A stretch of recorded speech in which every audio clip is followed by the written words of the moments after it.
In our first service, this is a new series on spiritual visions. In our first service, what we have done is, firstly, we differentiate between the gift of visions and growing in visions. Just as we differentiate between the gift of tongues and growing in speaking in tongues. As we also differentiate between the gifts of healing and growing in the power to pray for healing. The two are very different areas. And then looking at the area to grow in visions, the second thing we did is to give you all the scriptures that establish the fact that it is possible to see visions for all believers. And we give verses like Acts 2, John chapter 14, Matthew chapter 5 verse 8, blessed are the pure in heart, for they shall see God. And also verses like 2 Corinthians 3:18 that says that as we behold Him, so we are transformed. So it implies that everyone should be transformed. And if everyone should be transformed, everyone should behold Him. If everyone has to behold Him, obviously everyone must be able to see Him or His image in some way. And then we look at 2 Corinthians chapter 4, which we also have established that it is the beginning, when we were born again, is the beginning of the ability to see visions with the image of God and Christ inside each one of us. And as I mentioned, that it's God who commanded the light to shine. So the light did start shining in our hearts with the image and the face of our Lord Jesus Christ. Also, at the end of 2 Corinthians chapter 4, verse 18, we have where it says, Paul says that he sees the invisible. And so being able to see the invisible, obviously Paul can see. And he implied that everyone should do so. And if we cannot do so, how can we be asked to do something we cannot do? So by rational logic, obviously there's some sort of seeing. Then in Ephesians chapter 1 verse 17 and 18, Paul talks about how when we receive the spirit of wisdom and revelation, that our eyes of our understanding will be enlightened. The word eyes implies seeing. And then the light enables us to see. So spiritual light enables us to see just as natural light enables us to see.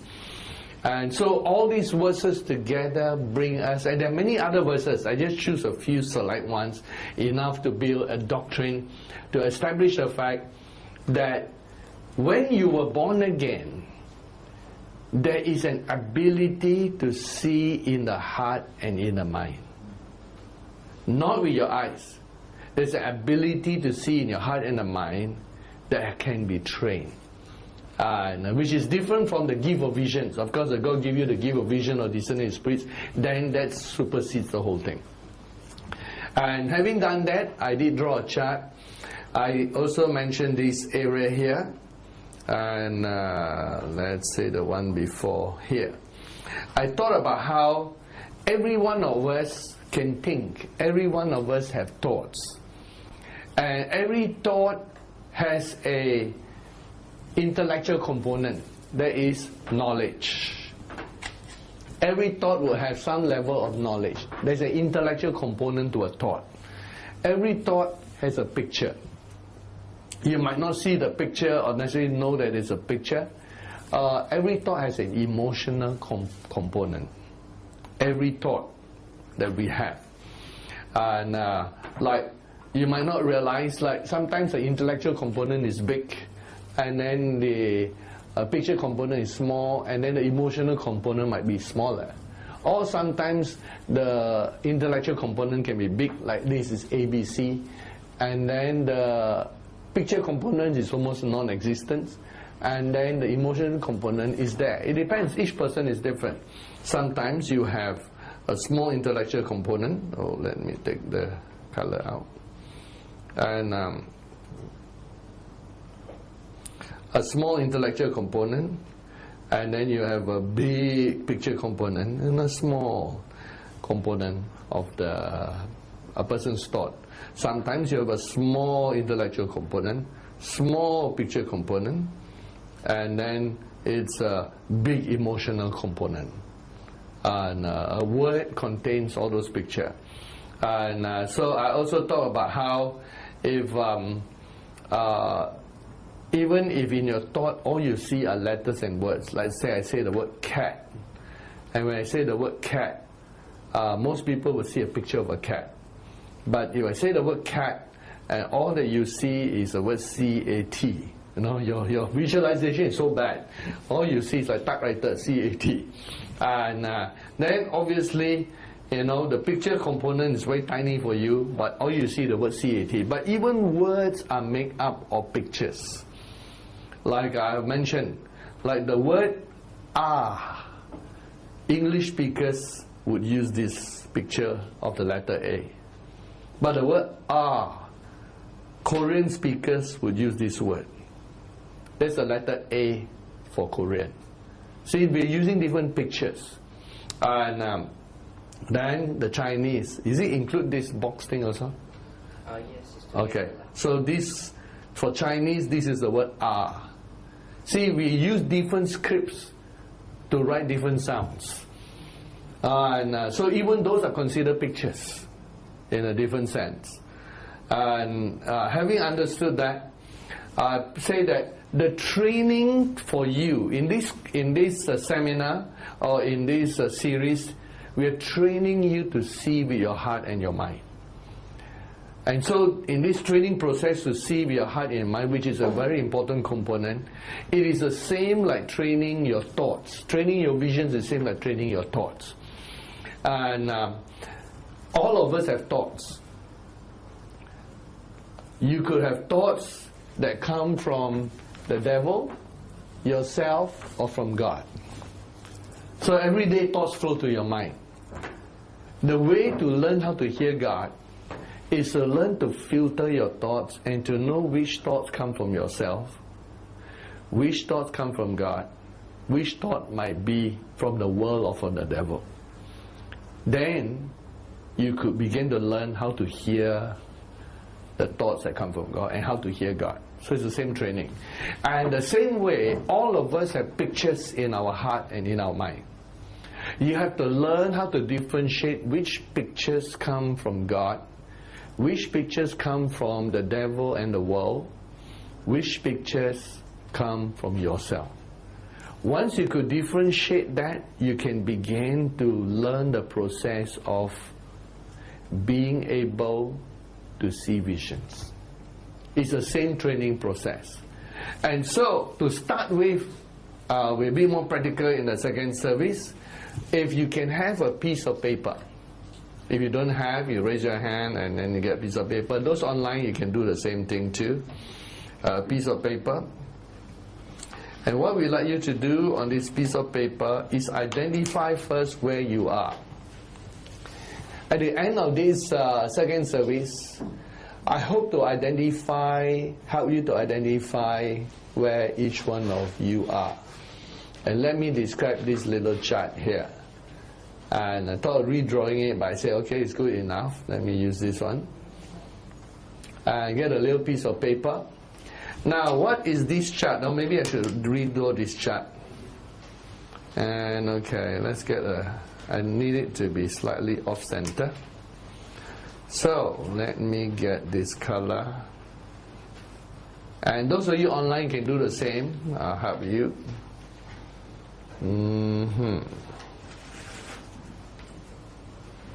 Okay, this is 0. And so this will be positive number 1, 2, 3, 4, 5, 6, 7, 8, etc. You don't have to draw this. Just get a blank piece of paper ready. I'm going to ask you to do some things afterward, because this is a negative side.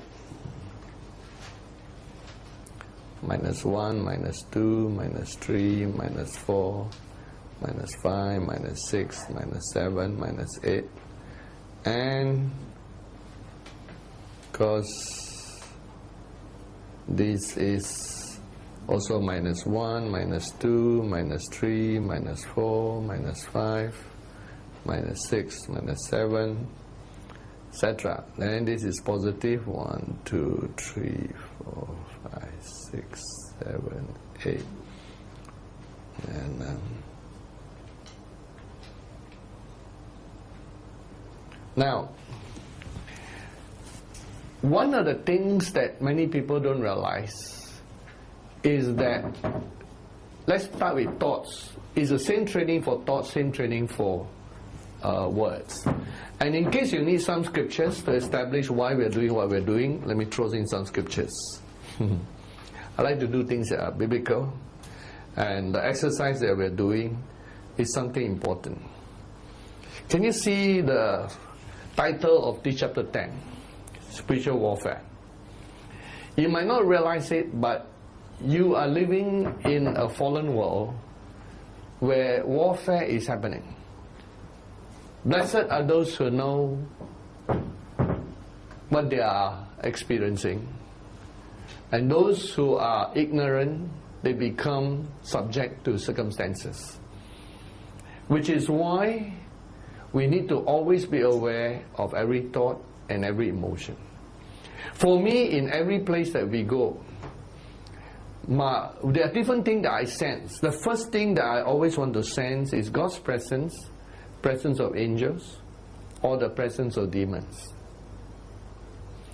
The moment I sense the presence of demons, I say, hey, can demons be present when you're present? Possible if you're walking out in the world. Because people give their dominion to demons and all that, and we are not asked to cast out demons from every place. Sometimes the demons are stuck in the place because, quote unquote, the owner or the person who gives them permission to be there has done something, whether it be a curse or it be some sort of worship, or it be some sort of bondage or sin that a person has opened the door. So there's no way you could cast a demon out because the demon has a right to stay there.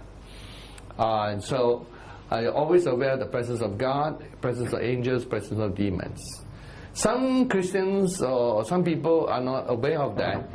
And here's the thing. As long as there are demonic activities, do not try to deal at the human level. Because dealing with the human level when there are demons involved is like trying to switch on your radio or TV while there are thousands of other broadcasts on the same frequency happening. You cannot come clear through. Humans are so poor, puny, tiny little creatures that they are easily subject to stronger forces. And so it's important for us to know that when you're trying to establish something with somebody, but there's a big fat demon that a person is influencing the person, if you don't deal with the demon, you can never deal with the person. Because the person is under the bondage of the demon. Whether the demon is a pet demon or is a person following the person, or the pet demon or the demon happen to show up at a certain time, then you must chase the demon away, or at least the person must be freed from the demon before you actually can talk properly. If anyone tries to talk to a demon-possessed person, if anyone tries to have a counseling session with a person who is obsessed by demons, of course you'll be wasting your time. Jesus did not go psychoanalyzing the demoniac. You can psychoanalyze for the next 15 years and it will not work, because the demons need to be cast out. Ephesians chapter 6 verse 12 apply. We do not wrestle with flesh and blood, but we wrestle with principalities, powers, and other forces.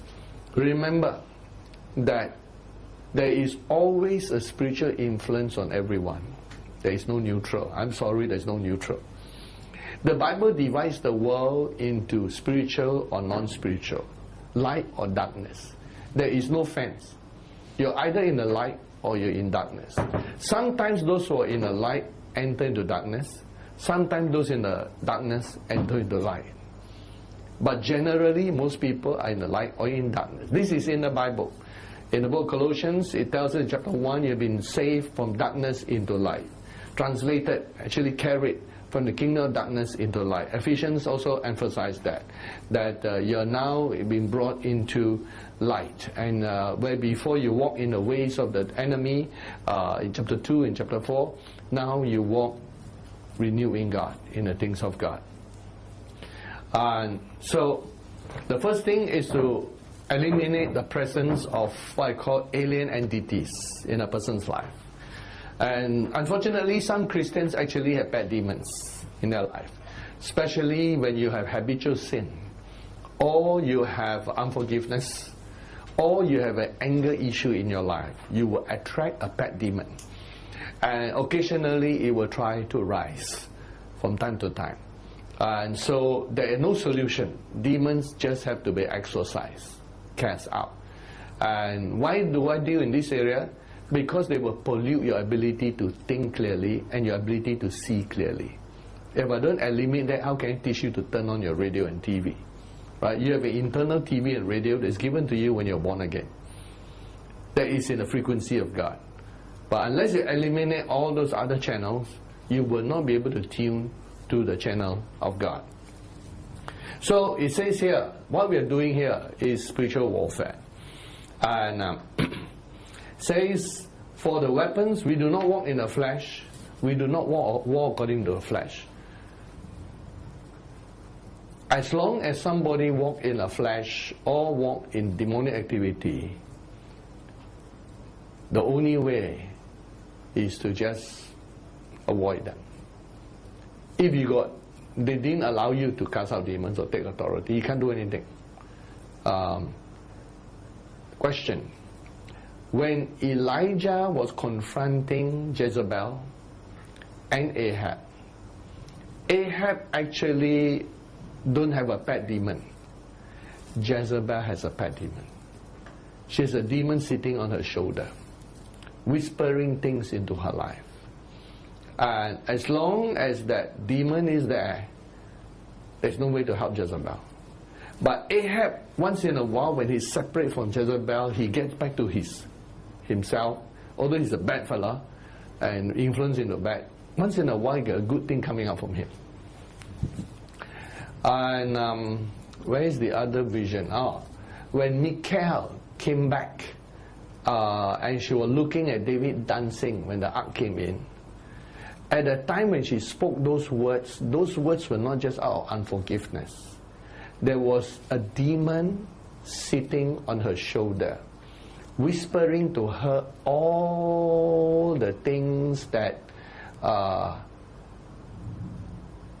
the demon claimed that David was trying to kill and do things to her family, her lineage. Things that might be half true, but David didn't mean it in a bad way. I mean, David was the one that Saul was trying to kill. So, and all the blame for all that's happening in Saul's family was blamed upon David by the demon. And as the demon whispered to her, she got angry and she said something that she should not say. And from that day onward, David did not treat her as a wife anymore, just put her aside. So, it is important for us to understand where the presence of the enemy is and it can affect. And let's look on. It says here, for the weapons of our warfare are not carnal, but mighty in God for pulling down strongholds, casting down arguments and every high thing that exalts itself against the knowledge of God, bringing every thought. So this is biblical, bringing every thought, which is the word pneuma, into captivity to the obedience of Christ, and being ready to punish all disobedience when your obedience is fulfilled. So it says there are different types of thought patterns. One is called strongholds, which is the Greek word okuroma. Okuroma. And that is a stronghold. The root meaning is something that is built like a castle. So not only do people have fairy tale castles, sometimes people build castles in their life. So let's call it a castle, make it simple. Sometimes people thought pattern is like a castle. It's strong. It's built into a fortress. And it can be good, can be bad. Casting down arguments. Sometimes people's thought patterns are, here's the word logismos.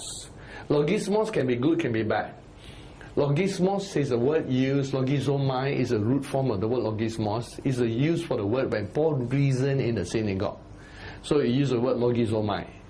So from the root noun logismos. It means to reason with logic. A equals to B, B equals to C, therefore A equals to C. This is a sequence of logical arguments, like we have brought to you. See, all preaching and teaching is always in the logical sequence of argument. All theology is pure mathematics and pure logic that cannot be disproved. QED is proof. And all the doctrines in the Bible that develop, and great thinkers and great theologians have a supreme grasp of logic. And that's why they can be theologians. They can see where something is illogical conclusion. It's like computer programmer. Do you know what happens in computer program? If you get one of the program wrong, the whole thing falls apart. Correct? There's a bug. And many programs need to be debugged. You know why? Because humans have to do so many things, the logic doesn't flow. All computer is based on zeros and ones. It's pure logic that must be consequential. So if you did not tell the computer how to respond, it doesn't know how to respond. And you need to program even how it responds. And so it's all based on pure logic computation. That's the second type of pattern that can happen. The first is people build castles in the air. There's no logic inside. They just build a stronghold. And they just dig into the ground, or they build up a big wall. And the world needs more bridge builders than wall builders. And so Paul likes to, a wall builder like to enclose a person. Sometimes people have a logismos argument. To them it sounds logical, but it's totally illogical. It would be like for them saying things like, it looks logical, but when you go deeper, it's illogical. Like, for example, like saying all horses are animals. And then, then you go on to say, a pig is an animal. Therefore, a pig is a horse. Just because you link the word animal. It looks logical, but it contradicts logic. All horses are animals. All pigs are animals. Therefore, all horses and pigs are pigs, and pigs are horses. Not logical. Because there's a subset. Horses are a subset of animals. Pigs are a subset of animals. But you need a third logic. Pigs and horses are not the same type of animals. Then the conclusion, there are at least two types of animals. That is a correct logic.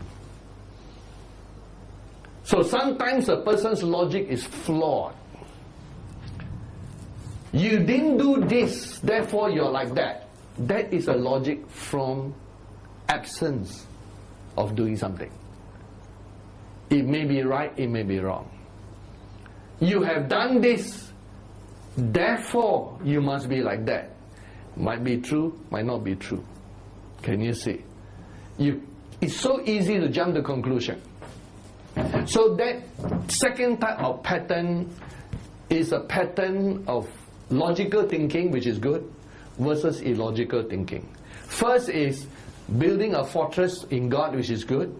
Second is building castles in the air that doesn't exist. It exists only in your mind. And the third type of pattern, as you can see here, every high thing. The word high thing is the word soma. And it's a hoop soma. It's something that is elevated. It's elevated to the point that it takes the place of God in a person's life. Remember, Jesus warned. And the Old Testament said, "Thou shalt have no other gods except Almighty God." Jesus said that you cannot serve God and mammon. John writes, "My little children, do not have idolatry in your heart." So the third type of thoughts is an idol. You make something into a god in your life. And that become an idol that you actually are serving. And so there are three types of pattern. Castles, illogical argument, and idolatry. These are patterns of thoughts. And so we go back to what we are doing here. All thoughts, everyone has thoughts, but your thoughts are organized into patterns.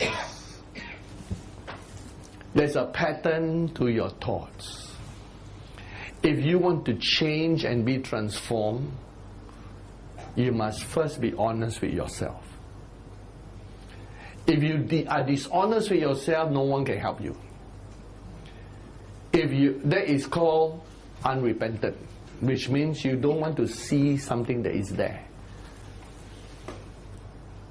Or you don't want to see something that is not there. Remember the story of the emperor's new clothes? Actually, there were no clothes.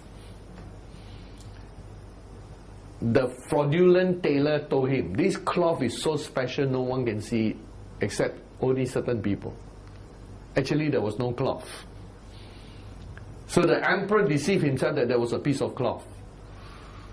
And then he called all his viziers and top people and said, hey, do you see this cloth?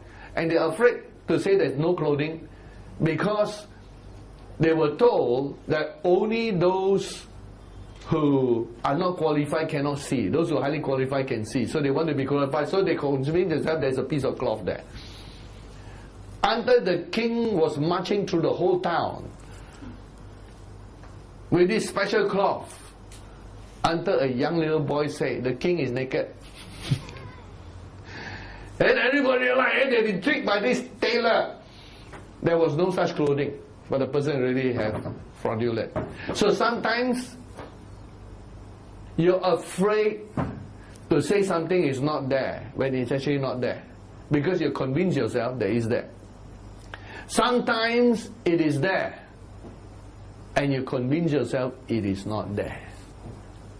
So both has a problem. And it's important to know what kind of thought patterns that you have, which is why I have you with a blank piece of paper, which we analyze first. But before we do it, I need to draw this diagram for you. So, let me put the devil on this side.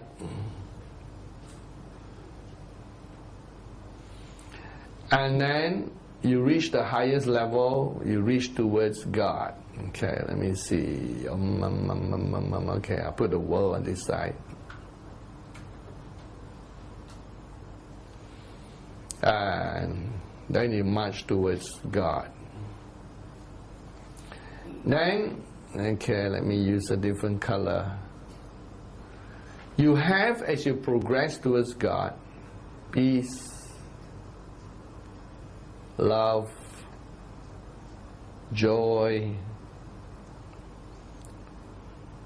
power, life, wisdom. Hey, I cannot get it in. Mercy. On the negative side, you have the opposite: confusion, hatred, which includes unforgiveness and anger. And then you have, instead of joy, you have sorrow and depression. Remember, this is just like one big level. I could divide it into different levels of depression to sorrow. But to simplify it, then you have powerlessness, helplessness, powerless, a feeling of helplessness, opposite from power. Then you have death instead of life, feeling that you're dying. And then on the opposite side, instead of wisdom, you have craftiness. Like the snake, evil wisdom. And you use wisdom for evil. Instead of mercy, you have sadism. Sadism is the desire to torture people and enjoying that torture. Sadistic. Now, this is the scale that I give. And let me draw the little patterns that I had earlier.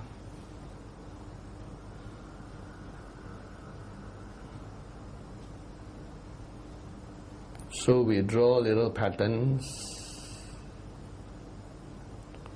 to show the different progression, and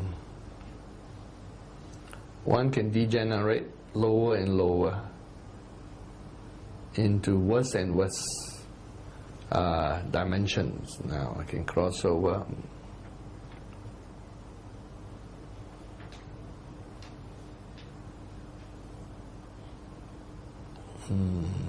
That crossover. Oh, sorry, I got the wrong side. Okay, should be this side. On the negative side.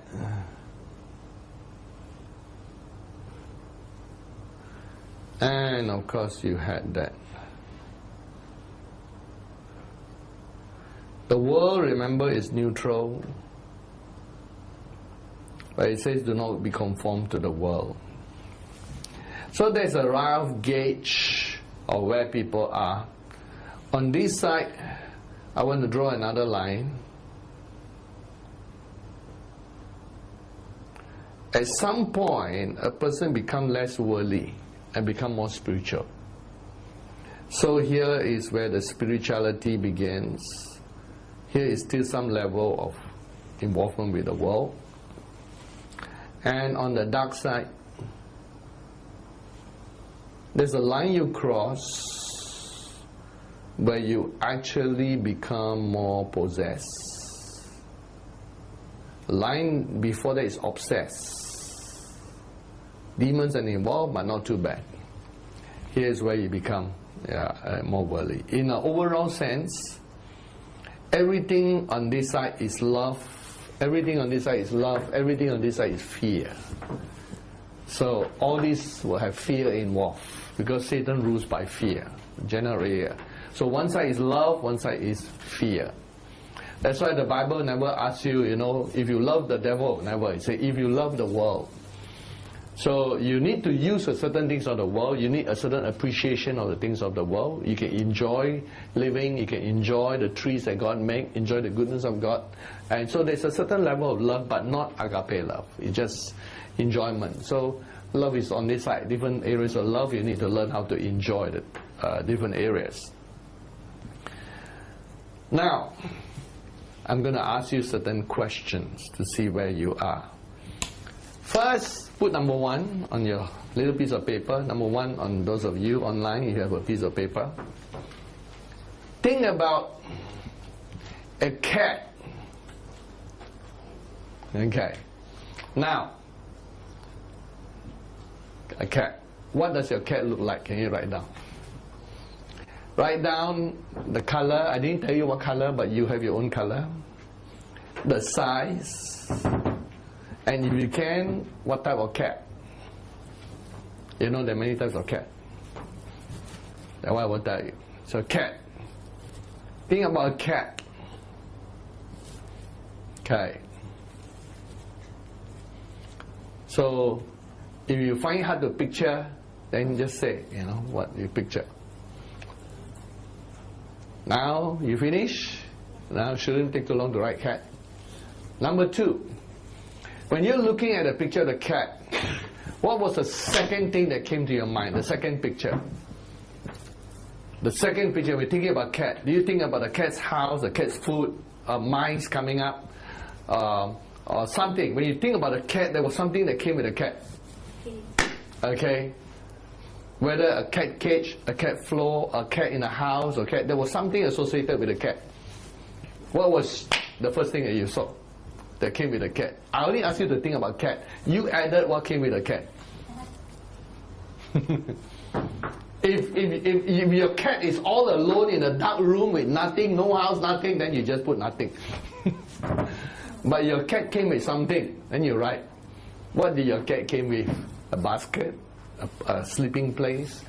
You know, what was in the picture of the cat that I didn't ask you to draw? That is there. And so that's number 2. Got that. Okay, that's your number 2 area. Now,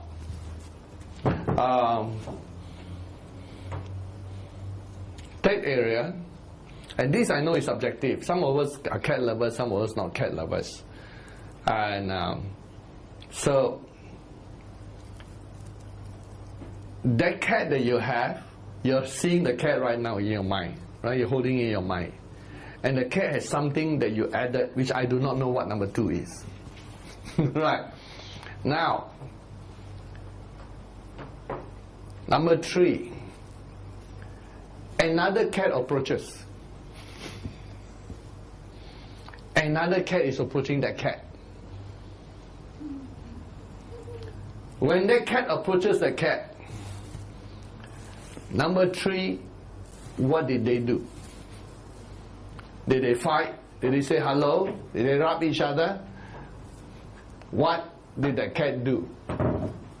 You say, hey, Pastor, why cats? You know, like it's something easy to imagine. I didn't say like a Stegosaurus or Brontosaurus, and you cannot even imagine what it's like. Big cats like lion. It's up to your individual imagination. Okay. So the third, there is a second cat approaching. What did your cat do? Okay, what did your cat do? Okay, you got that ready? So there are now 2 cats in your picture. Right. Okay. And then, to your picture, I add a 4th thing. A dog came. What is the reaction to the dog? That is number 4. What is the reaction to the dog? That is there. That is number 4. Okay. The reaction to the dog. I didn't tell you what reaction. You put the reaction in. When the dog appeared in the picture. I never told you what type of dog. You put in what kind of the dog. That's number 4, correct? Number 5, describe the dog. Color, size, whatever. Describe the dog. That is there. That's number 5. So that's just a throughout thing.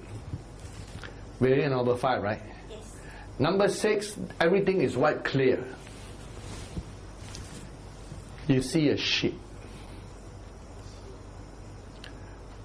In number 5, describe the sheep and where the sheep is. S-H-E-E-P. Meh. Yeah, sheep. Meh, a sheep. Where the sheep is, describe the sheep. That's number 5, right? Number 6, yeah, because number 5 is describing the dog. Okay. Number 7, the shepherd appear.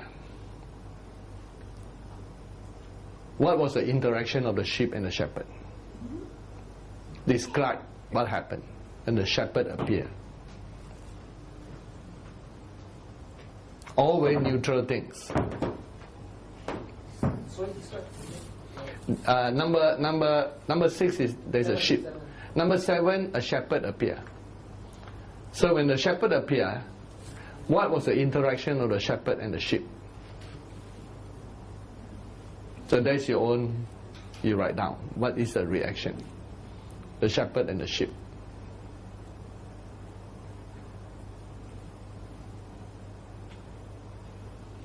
Okay.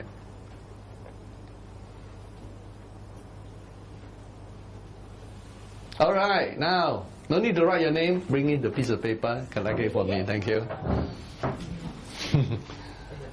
Yeah, because I anonymous. Now, those of you online, you can begin to understand after that when we collect them together.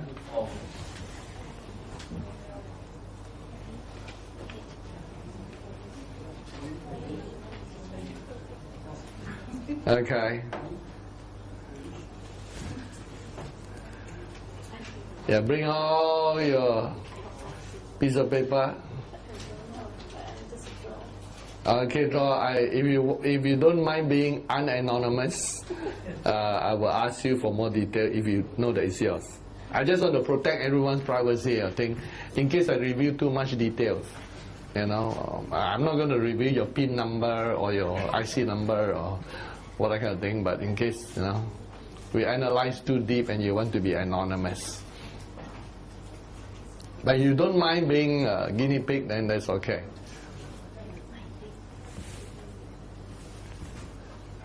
All right, where are the pieces of paper? Let's bring it. Yeah. Okay, I'll just bring it first so I can start without waiting for everybody. Yeah. Okay, those of you who haven't given me, give me later. Okay. Here are the samples that we have. Okay. Okay, this one put white cat. But why is there a B before that? Is that a black white cat? And then there's a white cat. I assume it's a white cat. White brown cat. Okay, I know who is this because they put somebody's cat. Okay. White strong big cute cat. Okay. Must have the word cute inside. Ginger household cat. Okay. Let's see other type of cat. Other cats coming. Kitty skull height with brown spots. Oh, very specific. Grey white cat. Alright, let's see the cats that came in your imagination. Puffy white cat, blue eyes. I didn't ask about the eyes, you added the blue eyes. Okay. Black full grown cat. Wow. Okay. Medium white cat. Okay. Some of your writing is like doctor's writing. Yellowish, spell the yellowish wrongly. Instead of YELLOWISH, you put YELLOYISH. Should be WISH. Yellowish. Brown, yellowish, white cat. Okay. And here is, just put long or short. Don't know where long or short, I cannot tell. Okay. White furry cat. Singapore cat, well groomed. Okay, I know, no idea, because Singapore cat, well groomed. Okay. And now, I didn't tell you the color, you put in the colors. Already you saw that we're teaching on vision and visualizing. Whenever you see a picture, you're already automatically influenced by a picture you've seen before.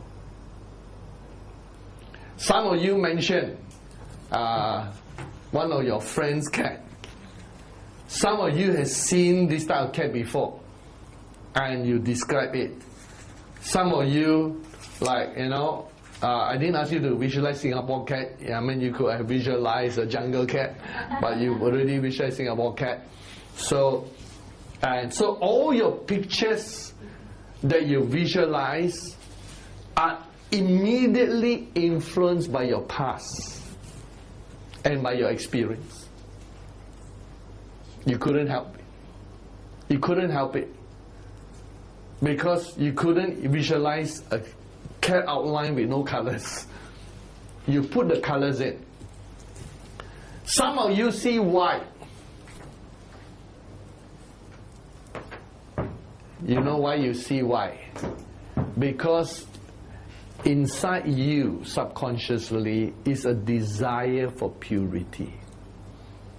And you want a pure white cat. Now, those of you who see black are now getting frightened. Now, if you see a black cat, that my cat black and white. yours was the one black and white. Okay, wait. Let me describe the black one first. Hey, got some more. This is yours, ah. Oh, yours finally came, ah. Oh, your drawing, black white cat sitting. Okay. So there's also another black white one I think inside there.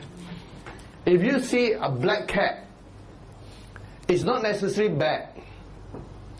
It means that you're a person who actually are mysterious and you got a lot of things that you actually keep hidden from others.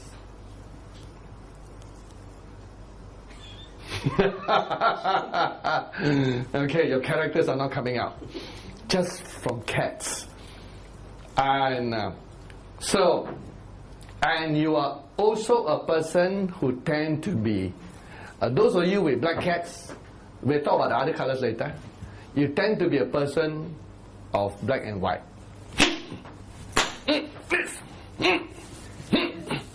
Okay? Firm, strong on your principle. Those of you who see white cats tend to be it's okay. Okay? That's your character. That is that. If you see black and white, it's not that you're joining the black and white minstrel show or something, but it means your personality alternate. Sometimes you're soft, sometimes you're hard. Ing ong. So depend on how much black, how much white is in your cat. If you see a familiar cat like your friend's cat or whatever, it means that you're not adventurous. You will always fall back on something that you are comfortable with, that you already know. You had the opportunity to create a new cat, but you see somebody's cat that you know, or you saw something that you already had. Can you see? I really can tell your personality just from one drawing. I haven't even gone to the other points yet. So, before you go this afternoon, you will know where you fit in that picture. So, if you see a brownish cat, brown, based on my study of psychology of colors and the preference of what you see, because it came from your subconscious. Your subconscious painted the cat. I didn't paint the cat for you. You paint your own cat. This sounds like Schrodinger's cat, right? You know the puzzle of physics, Schrodinger, is that if the cat is there, if you open and there's a cat, the cat die. But if it's closed, you're not sure whether there's cat inside or not cat inside. Is it dead or alive? Okay, here's one, brown and white cat. So I haven't talked about brown yet. So let's talk about brown. Brown is always a neutral color. Brown is what you want to paint in order to fit into the background. So if you are black, I say you're a very dominant person. You're white, you tend to be very tender, very soft, and you're looking for purity. Not always true. I mean, there's always exception now. Brown is like you want to fit into the background. If you picture a familiar cat, you're also a person who not very adventurous. You always go on your comfort zone. Anything not so comfortable, you won't be going into it. You're not that risk taker kind of thing. Now you need to know yourself, because if you don't know yourself, you won't know your own weakness. You cannot improve. You cannot change. So you have to change. You got to improve. Now those of you online, unfortunately, cannot dialogue with you in the same sense, but you get a sense of what I'm saying. You can analyze yourself.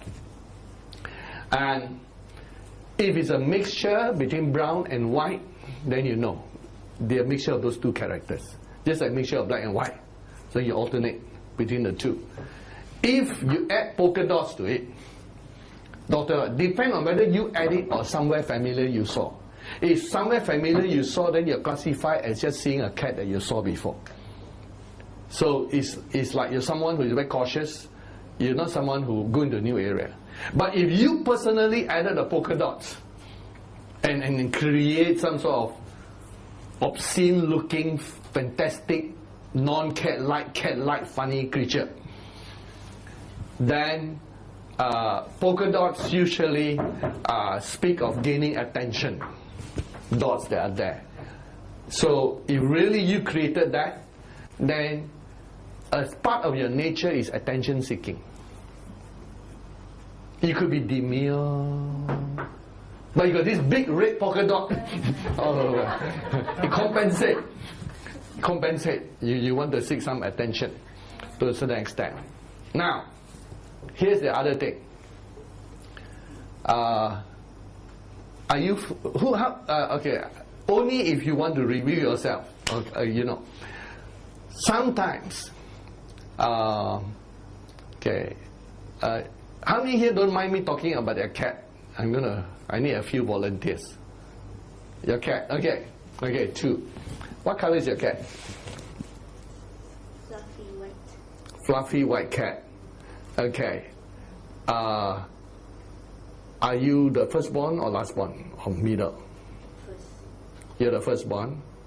Okay. Fluffy white cat. That's interesting. Yourself? Ginger color. Ginger is like, I know, it's like reddish, yellow, brownish. Brownish. A brownish kind of ginger color. So that is like a demure kind of situation. Will you be firstborn, secondborn, or in the middle? Lastborn. Your firstborn also? Okay. And anybody else volunteering their cats out? Yes, your cat. Black and white. Black and white also, you can stroke at times your, okay. So black and white. Are you like between firstborn and lastborn or in the middle? Lastborn. Lastborn. White and black. Yours? Brown and white. Brown and white. So you're the brown and white. Are you firstborn, lastborn? First. You're firstborn. Okay. Brownish and white. Okay. Yes, you run. What color is your cat? Pink color with long whiskers and no mouth. You got pink color cat. How come I don't see a pink color cat here? Okay. A pink is usually a feminine side, and also more reaching out to be on the feminine side. And also pink. Do you know why they paint the school buses pink in Malaysia at one point? Because they researched the color, and the mini buses used to be mobsters because of the way they drive. So the pink would come, sort of make them a bit more feminine driving style. But I don't know whether it works, but psychologically it's supposed to affect a person. And so you notice, like, if you were if you were like the firstborn, and you're going towards a lighter color, white or lighter color, you are learning at this stage in your life to be less authoritative. Firstborn tend to be very authoritative. Lastborn tend to be more giving in. And but you can be lastborn who is non-authoritative, and to compensate for your lack of authority, because everybody is older than you, you react by kind of thing. So you might have black kind of thing. Do you say you're lastborn or firstborn? Lastborn. So that exerting of authority is necessary. If I'm not wrong, because I don't know your background before you came to know the Lord, and only checking with Mrs. Smart Alex, we can know all the other thing. Or some other people here might know you though. Is that you present yourself even long ago as a person of authority. Subconsciously, were you doing that? Yeah. All your life? Yeah. Because you were lastborn. It's called the compensation factor. Compensation factor. Because the last never got inherited authority. So you compensate. The thing about compensation is you must be careful you don't overcompensate. Then you reverse the whole thing. So these dynamics are happening in each one of you when you're there. Now, it will affect how you relate in some of these areas. Now, let me look at what you added to your cat. Some cat came with, is it, who saw the bright brown white cat, Garfield? Say you ah? Yeah, okay.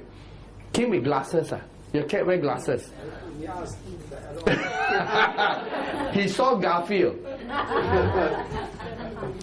Wait, are you last born? Firstborn? Okay. So, now you saw Garfield actually, when picture a cat. So, he is taking something from his past image and he's projecting it. So, when I talk about cat, Garfield comes to him. I know there are many cartoon cats, but he chose Garfield.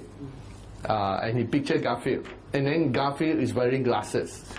So, as you know, when you are picturing something that is from somewhere, that means that you're a person in your comfort zone. And you're not that adventurous to go into something until you're very comfortable. You always go around your comfort zone. And maybe you let others try first. And then you say, okay, it's safe, then I go there. So, that's interesting. Especially your lion character. And then it comes with glasses. And glasses always is a picture of intellectualism. And the desire to be intellectual is coming out.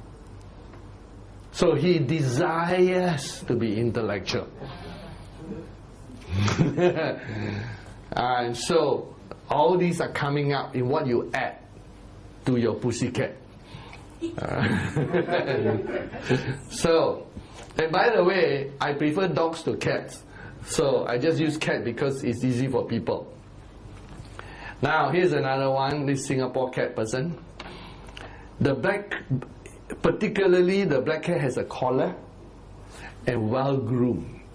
Already, whoever this person is, you're given yourself. You are a person who is a good soldier. Take order. Collar means tame already. Owned by someone. You add the word Singapore, all Singaporeans are good citizens, you know. Generally so, don't you think so? All Singaporeans are quite quiet. You know, tell them no chewing gum, everybody no chewing gum. You tell a group of Australians no chewing gum, they say, why? So, and you know, they've been sort of brought up that way. So really tell your character is one who yield and submit to authority. And let's look at this one. Here is okay, when I say what came the cat was sitting, meowing, making noise, and hungry. I hope it's not because we are delaying your dinner.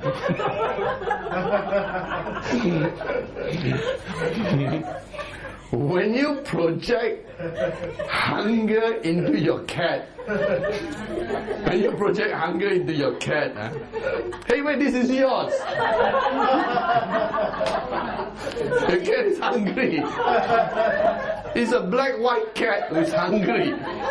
And not only hungry, making noise. Meow, meow, meow, meow. Very noisy cat.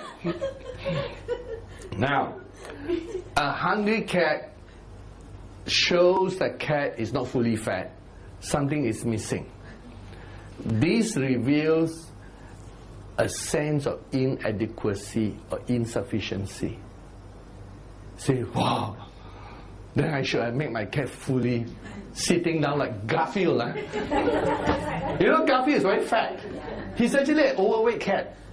You know, he eats more than a master. And he's more well treated than a master. He bullies everybody. So, you know, it's always kind of thing. Garfield is well fed. His favorite food, lasagna. So, which most cats don't like. So, and so a well-fed cat versus a hungry cat. So, you know, he is feeling well contented. Wait, I haven't seen your Garfield. Where's your Garfield? Let me compare Garfield with you. Okay, where's the Garfield? And Hey, I did saw a little Garfield there. Oh, there's Garfield. Oh, your Garfield got glasses. Okay. So he's a well-contented cat, and he just want to aspire to something. So your cat is like no needs, you know. So it's full. So you have a sense of completion. My life is complete. Because you're Christian, you don't have. No, you know. Your cat is, meow, meow. Oliver Twist cat.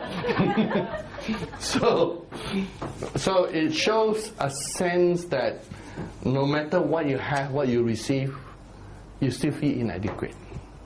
You still like you're missing something. Something is still missing.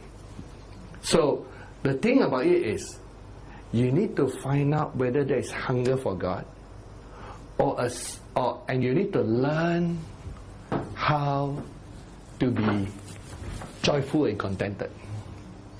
And if I would say, if I ask him more details of his cat, he might see his cat smiling. See, he never write down, but I can see his cat smiling with contentment. I would say his cat very joyful, looking around, contented. Your cat no food, very discontented. So it does reveal more and more you're not at this place. His cat is at this place, really enjoying life, you know, and whatever he is, he's very satisfied. Now, it does not have anything to do with the outward thing. Doesn't actually have, you don't actually have to be having a mansion or lots of money to be contented. It's your inner sense that is important. And in this teaching, if you are not in the inner sense of contentment, it will affect your vision. So it is good to be in a place of contentment so that you don't need anything else and you can see. But if you got a lot of needs or feelings of what, all your visions are going to be the area of seeing some sort of need. It will influence and affect your visions and your thought pattern. So it's important. Afterward, I hope that I can tell you where to move to. So everybody needs to move into that direction. And so this one, white furry cat, the whole EAT, the whole cat, CAT, the whole cat is furry. So this one, the cat is white, the cat is very furry. So this person is just enjoying that sense of the fluffiness. You know, furriness is softness. So white is already soft. On top of white, you add furriness. You know, everyone knows. Why do kids love furry toys? Oh, so cute, kind of furry toys. Because of the softness effects. So whoever's cat this one is your nature is a very soft nature. Very soft. And it comes forth that way. And you're either a firstborn trying to compensate to be soft, or you're actually a lastborn who accept yourself as you are, or you're in between. Yeah, but softness is your direction. And so this one, long or short, okay, not much here. Wow, this one, yellowish brown white cat. When I asked what came with the cat looked playful, innocent. This cat very playful. Meow, meow, right. You know where the playfulness, innocent comes? Yourself. It reveals your own nature. Now, nobody might know your true nature. You might hide it from everybody. But inside you, you're very playful. And innocence playful. So you project that into your little pussycat. And here's this person's cat. medium white cat. The cat is sleeping in the cage. Is this cat in prison?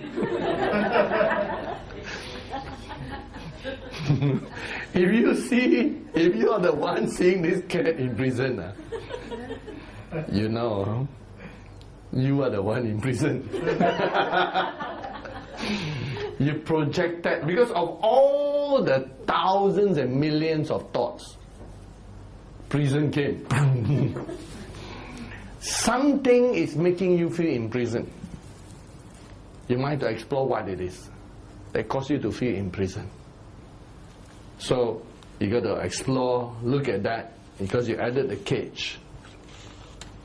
This one, the cat just meow, so making noise. Okay, it's okay.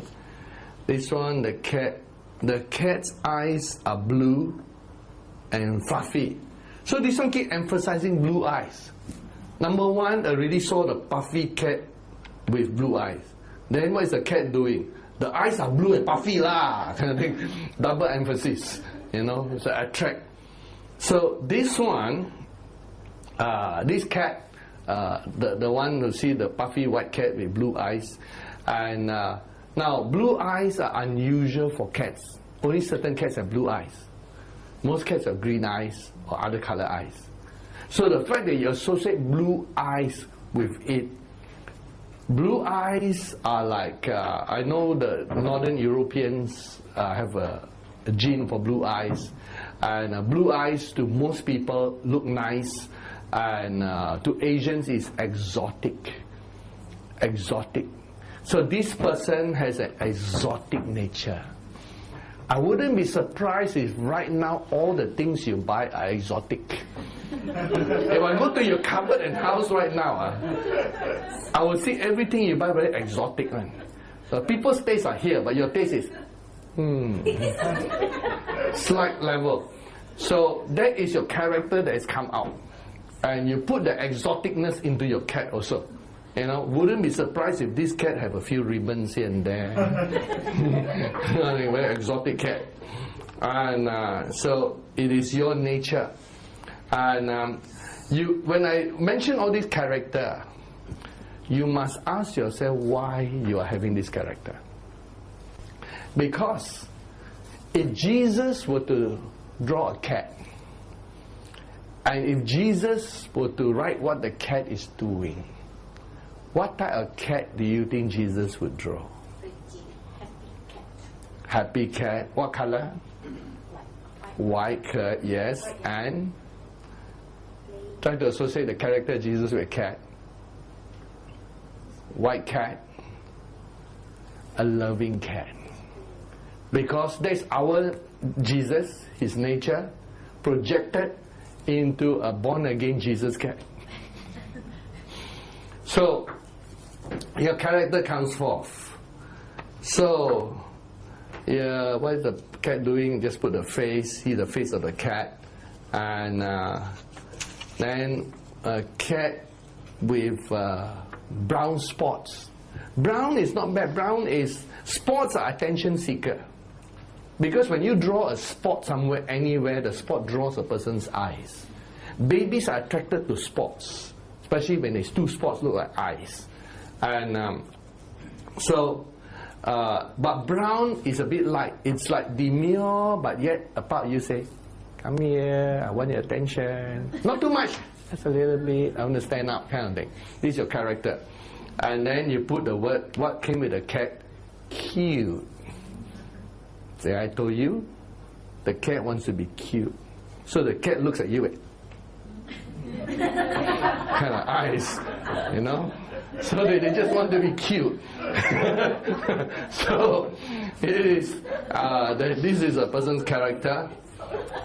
You like to be the background, but at the same time, while in the background, you like a bit attention.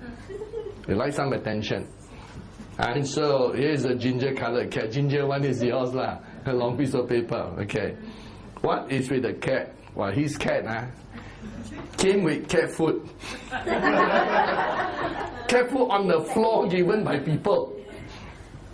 So his cat is sitting on the floor and the floor got a lot of food, and people are giving food to this cat.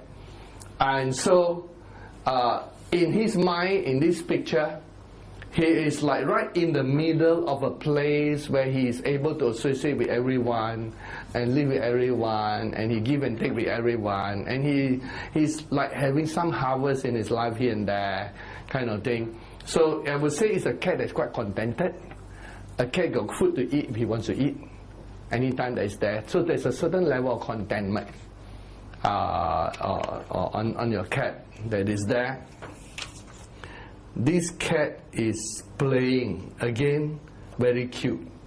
And whoever this cat are, white, strong, big, cute cat, cute emphasized twice. So what is the cat doing? Playing, but playing cutely.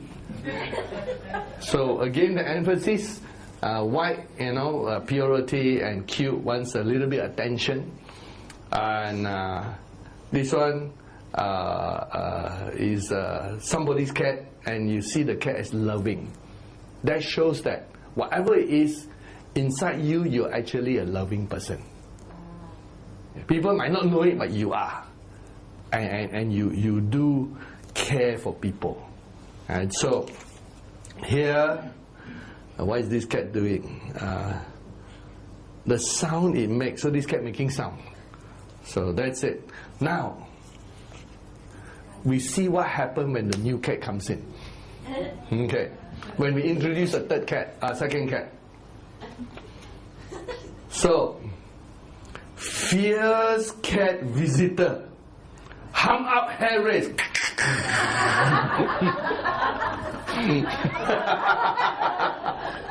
Want to fight, right? Cat will die. And usually the cat tail go up, and the tail grow big. Okay. Cannot tell. Okay. So, okay. I allow anonymous. So, it shows that this person need to work on their social side, because anyone who approach is enemy first. Whoever approach guns blazing, get ready. Assume it's an enemy first before assume as a friend. So that's a character. So you know where you need to change and grow some more. So when I introduce the cat, here's another person. The cat lick each other, like cats do. So this one, your approach is friendly. So that's how you socially will approach someone. All this reveals your character. So here's another cat. So this one, a ginger colored cat. Then the other cat comes is black and white. So ginger is like into the background, don't want to be too obvious.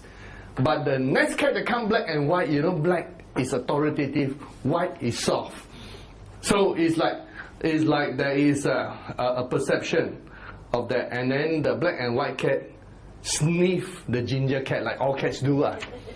So I never say what color the cat was, but he give it black and white, which shows that there's a desire inside for him for functioning and authority, but also to learn how to be soft while he's in the background. It could be that most of your life you have functioned in that area, and now you're wanting to function in a more authoritative area, or to show an extra dimension of compassion. So something that is coming forth when you introduce the second cat. So another one, strike up a friendship.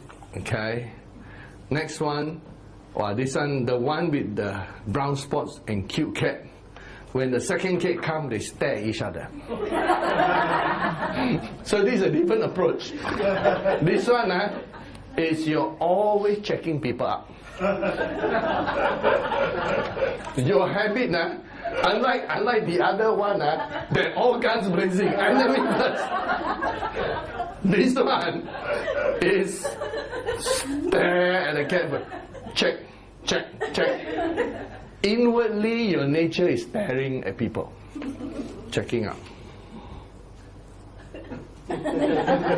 Before you make a conclusion, that's your nature.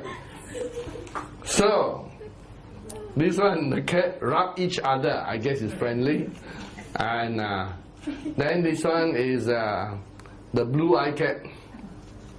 The blue-eyed cat, the white blue-eyed cat. The cat that came in was orange color. So what this person is exotic,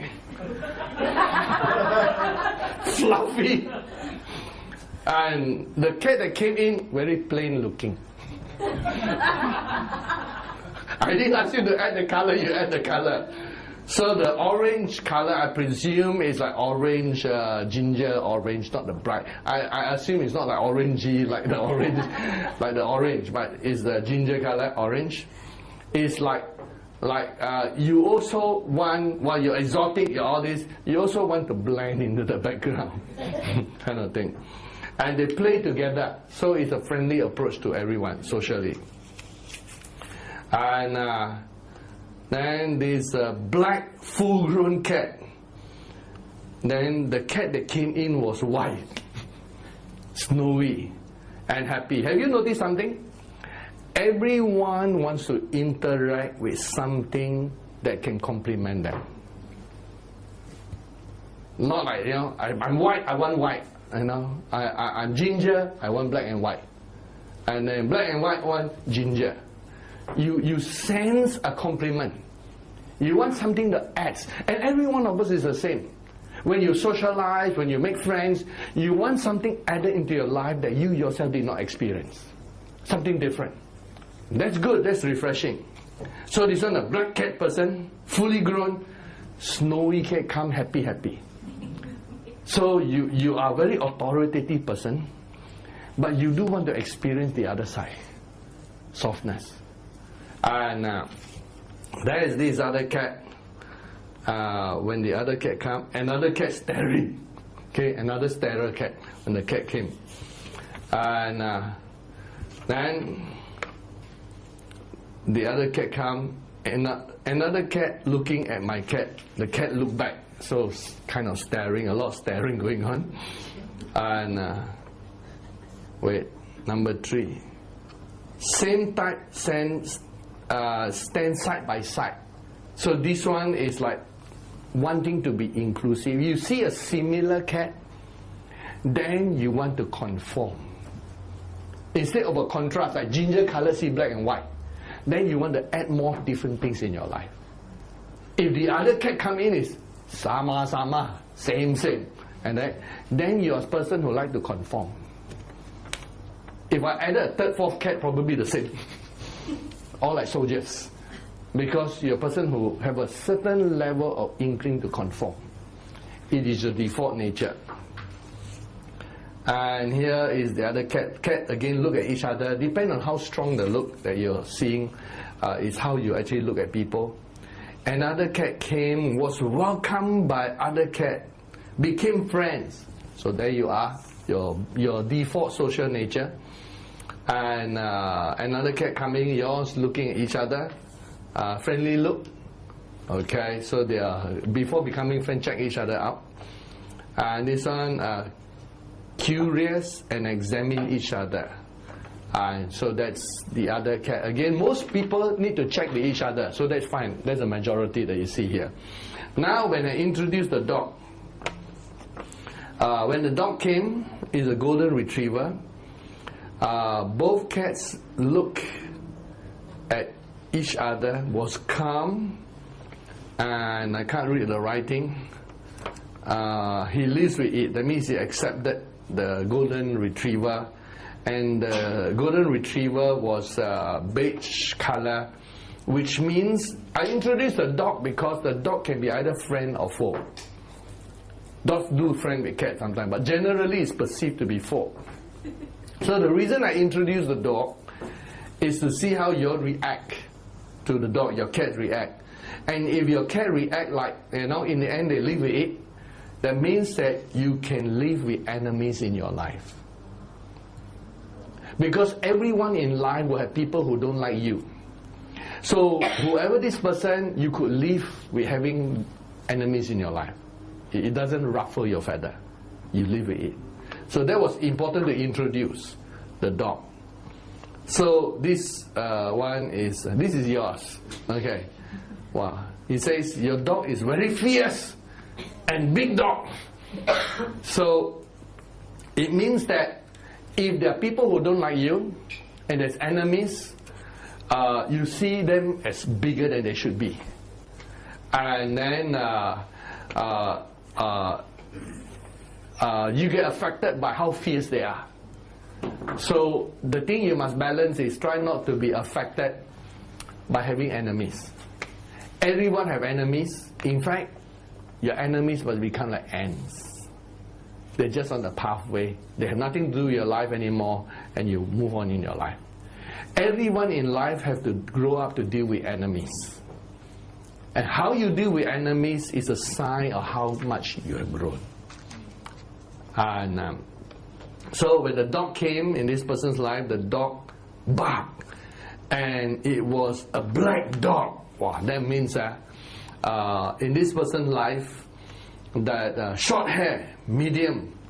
And so I guess that you're still learning to deal with having enemies. You're still not sure. You haven't formed an opinion how you're going to deal with that. And in this person, the dog wanted to play with the cat. So that's not too bad. So that means that whatever enemies you have, that's yours, Garfield. Okay. So if you have enemies, you treat your enemies in a friendly way. Isn't that true in your real life? So, see, it comes out in your picture that you draw. And here, the dog make noise and medium size, black and white. Now let me see what color is the cat. The cat is white. And the second cat is furry. Look at each other. Didn't see the color. But the dog, we can represent an enemy. Makes a lot of noise. And so this person still not sure what to do with the enemy. If there's an enemy, black or white, not sure. So still perhaps learning at that stage in your life. And so here a dog came, a brown dog and friendly. And they appear to be looking at each other. So this one have learned to deal with the enemy, a potential enemy, because the dog can be a potential enemy. And here dog is staring, medium white, so still white cat with white dog, so like both in the background. But this one is the one with the cage, sleeping in the cage. So still learning how to deal with the enemy, but still seeing the enemy as not enemy. When you see it as white, it's like, not so authoritative. So that may be how you perceive it. And here introduce the dog and snowy, happy, and white dog. So able to deal with enemies. And dog came, lay down with them, lay on the ground, brown Labrador, so friendly. You have resolved how to deal with your enemies. A dog came barking, golden retriever, not much is mentioned, but still learning to deal with your enemies. And white with a few spots, brown, and ignore the kitten. So you sort of ignore your enemy. You didn't incorporate your life. You're not sure how to deal with it. So maybe you did it by ignoring a potential enemy. And the dog came, strike up a friendship, became one big family together. For we a family. So you deal with your enemy in a very friendly way. You try to make your enemy your friend. Remember, in true life, sometimes it's impossible. Because some people, for some reason, never want to be friends. And so do not be disappointed if you cannot make an enemy friendly. And so balance yourself there. So friendly to dog and black and white. Small dog, okay, this is also a familiar dog. And you see friendly. So you have resolved how to deal with enemies. So you don't have a problem there. And introduce the dog. The dog stare, walk away. And so it was a brown dog. So dog walk away means that you deal with your enemy by walking away. So neither friends, neither fears, but you just walk away. And so here's another one. The cat tense up, and Pomeranian, that's a small dog, and beige color. So you still see your enemy, as within size. Remember, your enemy, you are in God. Your enemy can be any size. You can see it's small. When David saw Goliath, he didn't see how tall he is. He just see him as a tiny fellow. And so the size of your enemy, the giants in the land, should never affect you once you're in God. Anyway, I introduced the shepherd and the sheep. Oh, here is the sheep. When I ask you a picture of sheep, what you see of the sheep is where you see you are. Because sheep is you. The distance away in the hill slope. So, wherever this one, ginger, that's you. Okay. You feel that spiritually you're still a distance away. And the hill slope. When the shepherd called the sheep look at him. So, your relationship with God is that you're still reaching out to God. And so that's one. And still a distance. You feel a distance from God. That closeness with God still yet to come. And here's the ideal. When the shepherd comes, you must see, what would Jesus' picture be if Jesus see a sheep? Jesus would see a sheep on a beautiful meadow, the most beautiful grass. And when the shepherd came, Jesus would see the shepherd holding the sheep. So that is the ideal, that you want to be able to be close to God. Because the shepherd, as you know, is Jesus. A sheep born at night.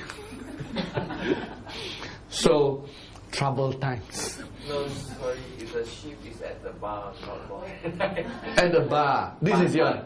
Barn. At the barn. Got the IGHT. At the barn. Barn. Okay, but born at night. The sheep is in danger. That means a feeling of loneliness. Okay, the sheep in the barn at night. Yeah. But why the night? See, you added the night. It could be daytime. Yeah. And so you ask me to visualize, is a bright, not too hot sun, bright day with green grass. And so this is sheep barn at night. That means night usually talk about some danger and loneliness, and which is there's a sense there. Barn sort about in the loneliness still feel that security, but it reveals that there are feelings of loneliness, feelings of aloneness that might have to be dealt with. Now, some of these feelings are way back in your source, from way somewhere from the past that can be dealt with. And when the shepherd came, he bring the sheep into the barn. Here the barn again. Okay. So the barn is your security, when most of you must see the shepherd's arm as a security. Progress towards that. Then your closeness with God comes out. But you cannot help it, because your picture is your picture. But I will teach you, as you change your visualization, you can change your relationship, change your nature. So here the sheep is in a fenced ground. Why must the ground be fenced? Because again, this person might perceive some enemies that is there. So always defensive. You got to think about the defense. For me, I see a sheep in wide open meadow, no fences. And the shepherd happy to see the sheep and each other. Yeah. So there's certain happiness, but still a need to get closer with God until you're in the arms of the shepherd. And here, okay, we have asked to visualize sheep. The sheep is lost without direction.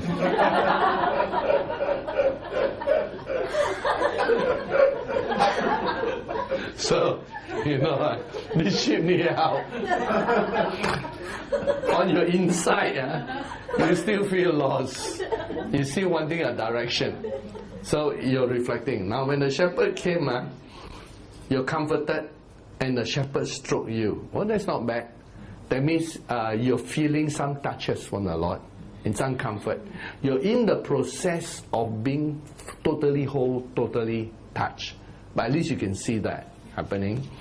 And this one, white sheep at the field run to the shepherd. So this person got initiative. So not the shepherd come to you, you run to the shepherd. I don't know how sheep runs, but so this person got initiative that wants to run towards God. White, furry, in green pasture.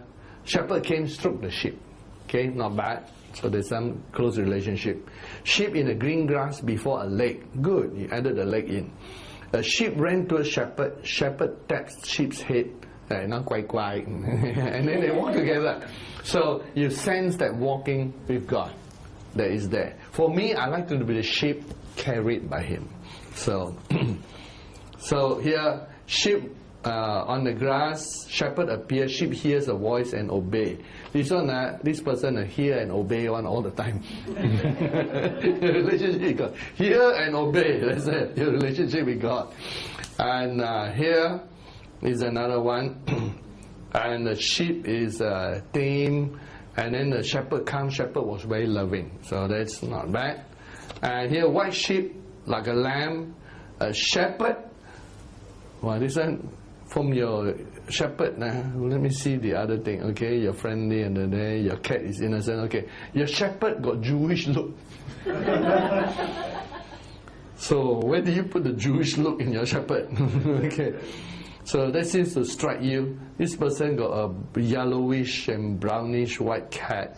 So to a certain extent, what I call people's background are important to you. So that seems to come out here. So this one, white sheep, the sheep make noise, ran to the shepherd. Okay, and fluffy sheep on a farm. And this one is sheep in a green field. And so this is a beautiful sheep. Wow. So you see your eyes as beautiful in the Lord. Okay, happy, and they are happy to see the shepherd.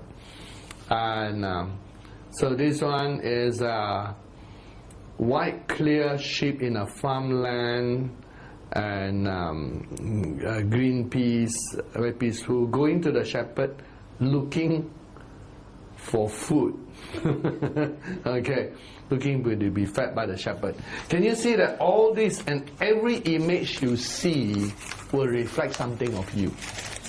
It is almost impossible to see an image that doesn't reflect something about you. Your DNA will be on every image you see. Which is why it's important, firstly, to put that the visions only begin from this level up. Everything else you will see visions, and you can be progressive in any area. But what happened here, let me use a different color, is sometimes certain days you'll be in certain area, like you might be angry at certain time here, and sometimes you'll be a bit more indulged in the world and you forget about God. Then occasionally you will reach out into the dimension of God again. So your elliptical, I call it your eclipse, is within this border. It's very unlikely that you progress from here straight to here. You will progress probably slowly up here, then up here, then up here. So even though you have a range of actions and reactions, firstly you need to be honest with yourself. If you do feel that you're occasionally depressed here, it is something real. If you do feel lonely at times, or a sense of separation, but loneliness is linked to this powerlessness, a feeling of helplessness. So you might feel all these areas here, they're going to be projected into the image that God tries to put into your life. And that is why most people's visions have a certain coloration that need to be filtered. All vision, even those with open vision, it will be colored slightly by what they see. Something, and it happens so fast that you don't realize that you're projecting it, because the projection is a subconscious level. Remember what I told her in the first service, right? I guess I didn't tell openly, but I guessed 2 of her pin numbers, right? The number 3, the number 7, and so we don't give the rest. But if I keep talking to her, I can guess the others. By looking at her reaction, which area her eyes face, whether she blink or don't blink, and her sub-emotional reaction to a number. A number is nothing. But when a number belongs to you, you react emotionally. And your emotions will come out. And so, we subconsciously give our emotions to something without realizing it. It's so fast, it's subconscious. I'm not a magician, so I don't want to train myself there. But magicians and all that, and those as well play mental tricks and all those, they will train themselves so good into that area. And people like David Blaine and all that, it's not black magic.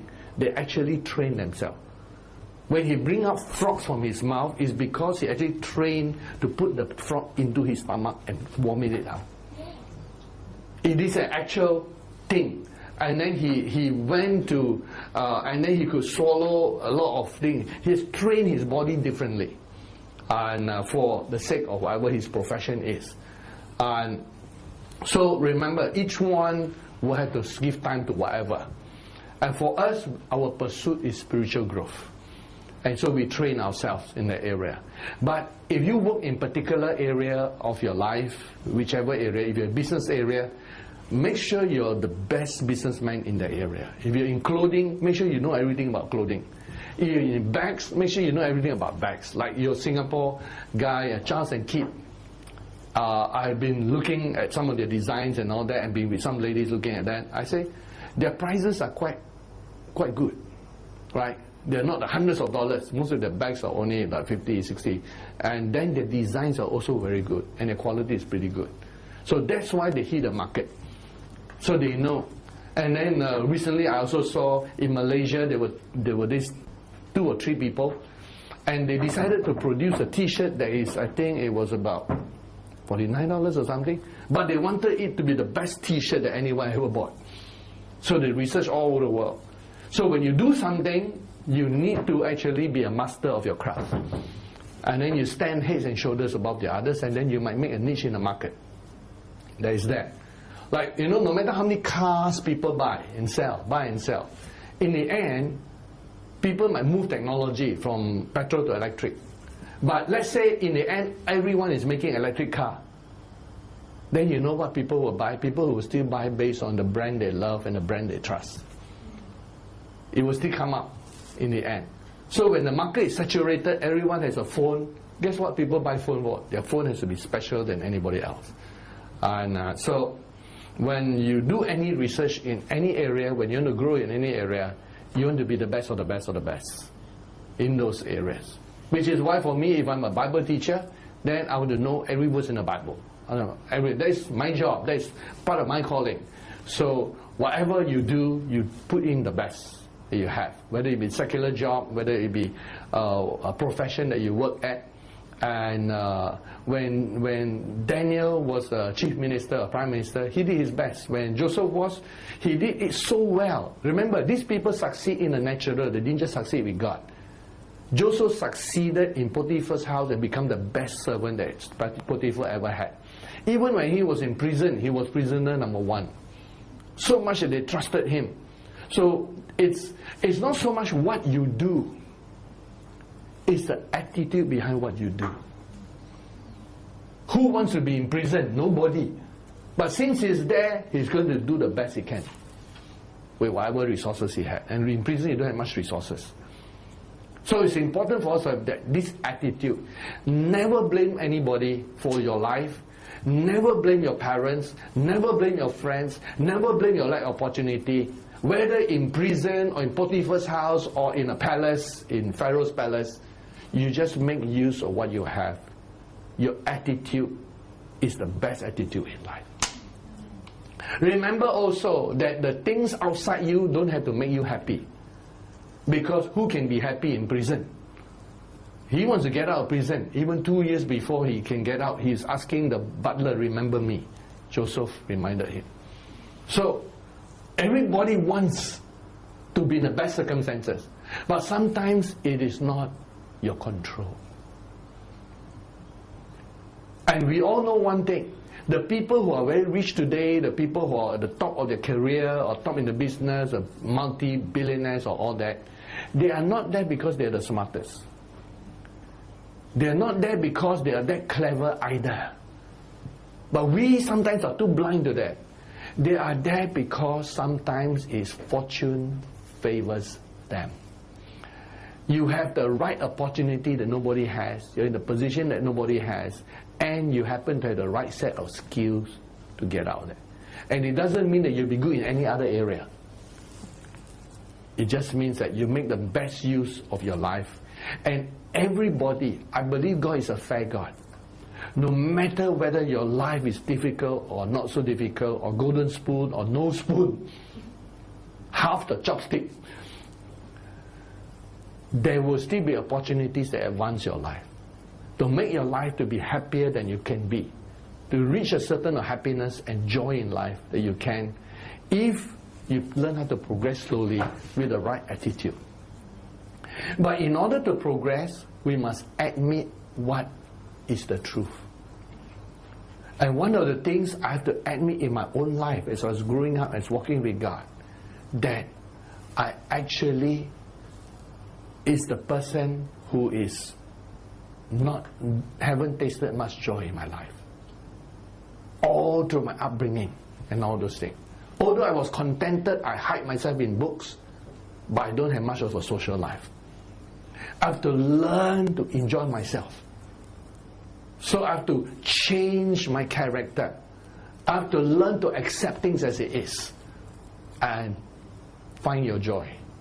Find your happiness. So it's important for us to change and move into that area, and in order to progress. But to progress, you need to identify those three things in 2 Corinthians. Your patterns of thoughts. Castles, logic, arguments, idolatry. Let's start with the last one. Idolatry. Is anything in your life so important to you that it almost can replace having God in your life? It could be a goal, an objective, a certain happiness, certain things you want. You must be very careful that it doesn't cross the boundary to become your God, your idol. Remember, those things have to be brought down. Because if you have idolatry in your life, I can read you many, many verses. In Jeremiah, in Ezekiel, in other places, where people have false visions. They have false visions. Remember, there was prophet versus prophet in Jeremiah's time. Jeremiah prophesied, then the false prophet also prophesied. Jeremiah had God told him to make a sort of yoke and go around and prophesy and say, you all will be yoked by King of Babylon. The false prophet came and broke the yoke and said God will now break the yoke. But he was a false prophet. Because a false prophet dreamed of not being under the Babylonian Empire. That became his main force that drive his vision. So any vision he saw was false. It affected his vision. He saw false visions. And so we need to clean that. Today is like cleaning it. Clean these things out of your life. Any idolatry, anything that can replace God in your life, anything that become like a God in your life is the source of your happiness. If the source of your happiness is food, I enjoy food, but it's not my source of happiness. If the source of your happiness is a person, also dangerous. You need your source of happiness, Jesus. Then you will really find happiness in someone you love. Because if you depend on any human being for happiness, the moment you're unhappy, you know what you're going to react? You're going to punish the person. Or you're going to do something drastic. Because your happiness depends on a person. Take that happiness and joy and stick it to Jesus. So that your happiness and your joy will only be changed by Jesus. And you see, Jesus is forever, yesterday, today, forever the same. You are on solid ground. So, what is an idol? An idol is anything that gives you happiness that you cannot live without. If that is not Jesus, you need help. You're not ready to progress to learn how to see visions. So pray that you could deal with that before we continue teaching in the next week. The second thing, castles in the air. We build castles. Castles are what you call everybody's emotional comfort level. Comfort level. Like for example, when I asked this morning, why wouldn't you be comfortable with wearing his kind of style t-shirt? You want to answer? Yes. Because well, you can actually see the nipples protruding inside. I don't notice your nipples. And also, actually, that is why it's good to be fit. When you are fit, you can wear any fashion. Right? Now, you can only wear tight-fitting clothes if you don't have a belly. It doesn't look good when you wear tight-fitting and you go, see that? So, to a certain extent, also determines by us. Plus, if for example, if you're too skinny, a person, then you cannot also wear tight-fitting clothes because all your bones will be shown. So, to a certain extent, and like for us, we're about like same size kind of thing. You know, we enjoy all these clothes because, but I don't like to wear too tight because, and most people don't realize how big my shoulders are because I didn't want people to see me as a muscular pastor kind of thing. But it is determined by your comfort level, and also you got your reasons and all those things. And so sometimes we develop emotional different things. But as your body type change, let's say we put you through 1 year training, then Alex comes up. Your fashion might change. Your hairstyle might also change. And so it's interesting. But here's the thing. If you haven't tried something different and it still fits with your fashion sense and fits with your body type shape, give it a try and see. Like, if you haven't, how many of you use a mouse and you use your right hand? Okay, you're right-handed? Try using your mouse with the left hand. It takes an adjustment. But in my computer at home, I'm right-handed, I use my mouse on the left hand. It took a month to adjust. But now, my left hand is there. So you force yourself to go into that. Once in a while, I have not been practicing it, I will practice my left hand writing, although I'm right-handed. It's just to stir and stimulate different parts of my being that is there. And although I got certain favorite colors, black and white, actually I also don't mind, and turquoise and different colors. I do experiment with different colors, but I do know certain colors won't match me completely. Orange, for example, because I'm really orangey, you wear orangey and blend into the background. Yeah. So, for example, like Colleen is wearing orange today. Hey, Colleen, can you come here for a while? Yeah. See? So Colleen is wearing orange. Now, imagine if I were wearing that orange kind of thing, So let's say he's here, So imagine this one on me. See? So it will be that different. Right. So thank you. And so there are each one of us got emotional castles. You might say, Pastor, I got no emotional castle. You have. As long as you got emotions, you got emotional castle. For example, the kind of house you like to live, the kind of decorations you like, the kind of clothing that you like. Those are your emotional castles already. The fact is that if I would take all your clothing away and I give you a different set, you might not like it. So you do have your emotional comfort level. And your emotional food comfort level. There's certain foods or certain people, certain fellowship become your comfort zone. Like as a pastor, as I mature as a pastor, I learned that in a fellowship, you notice, I will go to one group, then after some time spend time, I will go to another group. Then I will go to another group. You watch me, I actually do it. Even if we go on prayer walks, and we have a table, dinner eating table, I will never sit at the same table with the same people for 5 nights in a row. You will notice it. Because as a pastor, I must give myself to everyone. I must learn to relate to everyone. But those of you who always sit on the same table, always sit in the same group, never move around, there's a sense of selfishness. If you are a sheep, it's okay. But if you are a leader, you need to show your care for people by actually going to there. Because put it this way, some people will approach you, but most people will not approach you. You, as a leader, must approach them. Some people are natural God seekers. They will seek God.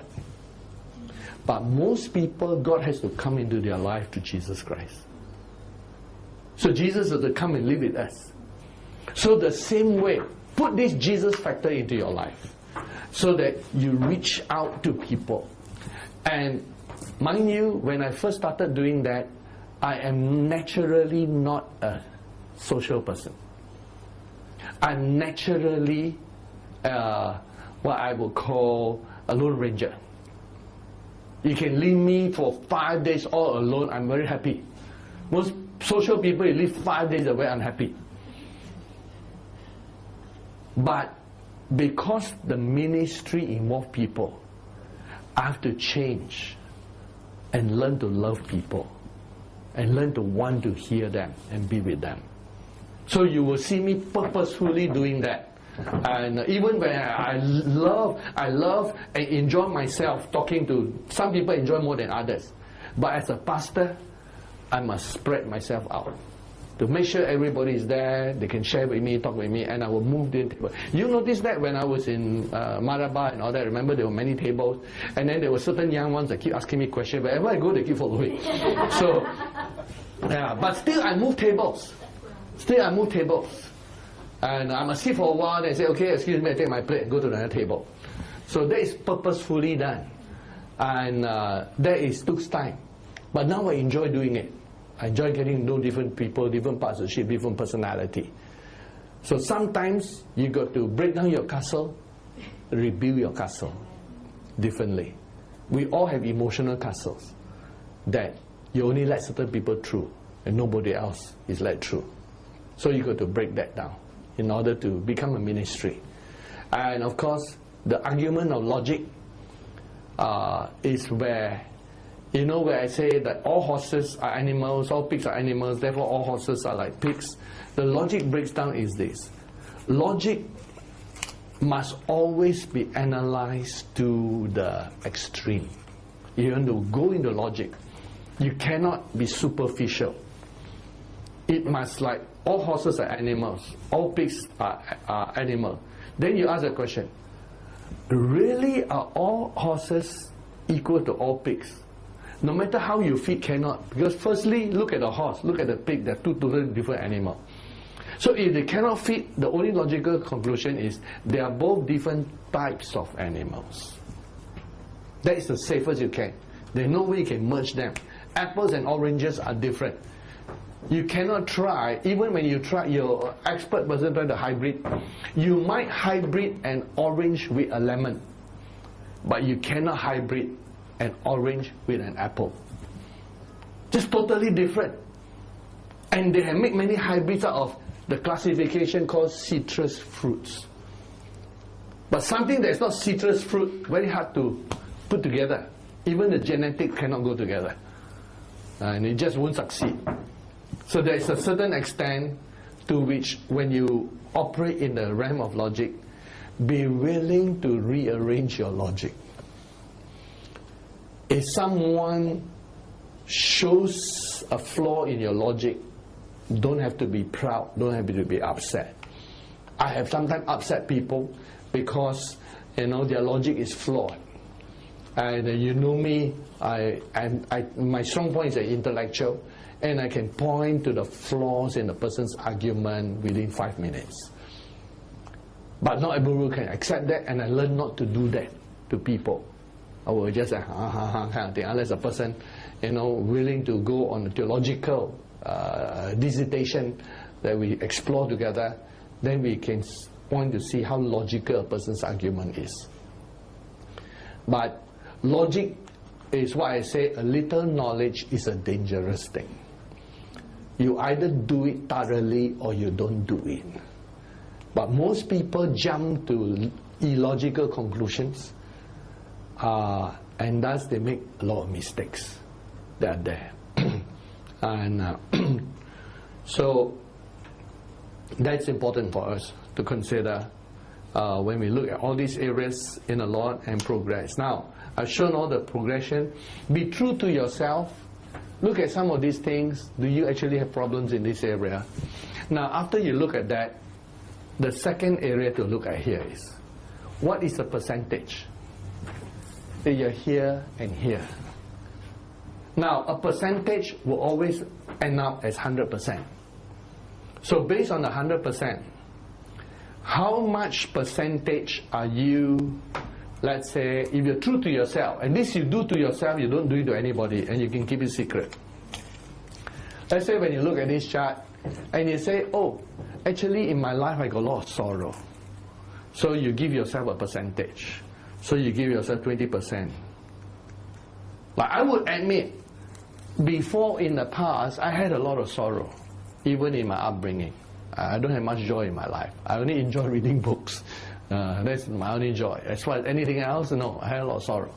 So you learn to minimize that.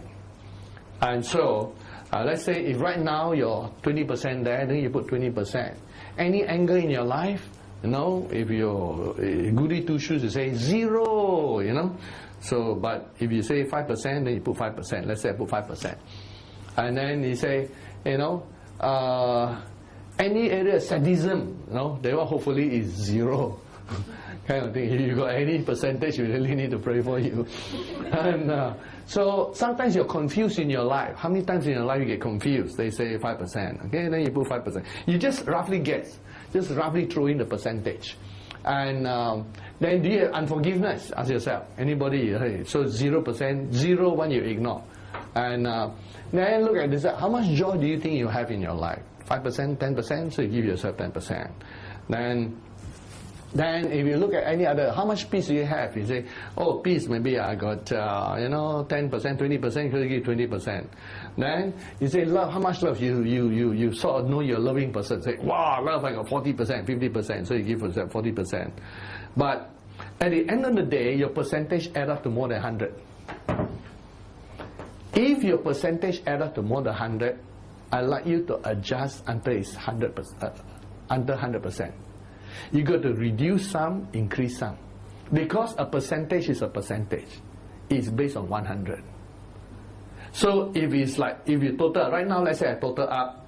So 5 plus 20 plus 5, that is 30, 30 plus 10, 40, 40 plus 20 is 60, 60 plus 40. Hey, for some reason my one is exactly 100. This is not me. This is just guessing.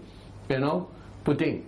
But if yours is, let's say you give yourself, you give love 40%, you give joy 40%, then you will end up at 120%, which is not true. So you must reduce 20% something, a bit here and there. So reduce it until it's as true as you know how, and then face it. This is the real you.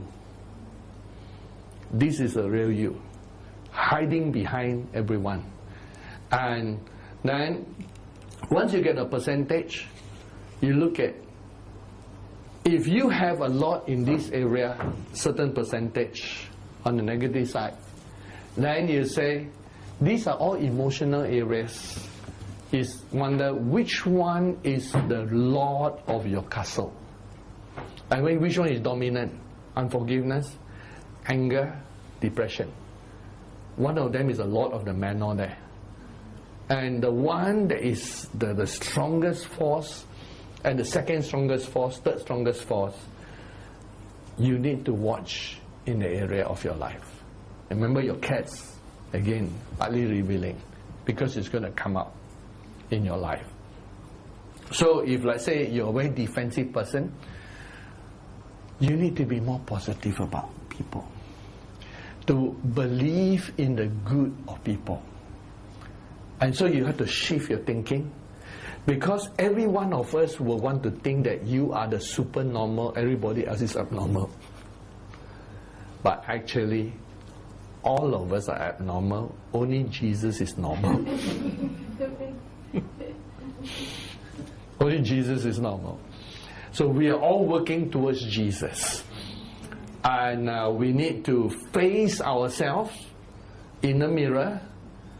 And then the reason why you need to know this is so that when we begin to move into receiving visions from God, and by the end of this course that we're doing, you will be able to gather visions from God. And then you'll be able to straightaway eliminate which part is some filtration from you. And then you can accurately see what God is trying to show you. And so that I know, like Jesus visited me about a week ago, and he spent some time, and we talked a long time. Jesus talked about the kingdom of God, and he talked about how he's selecting people to be governors in his kingdom. And the governors in his kingdom are those whose bodies are transformed. Remember, I shared an all-night prayer. Is it Thursday all-night prayer?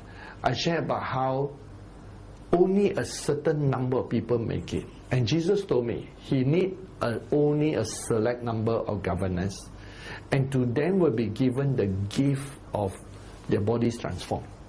To the others, they have to keep progressing on the way to the rapture. So there's a certain gifting that God gave.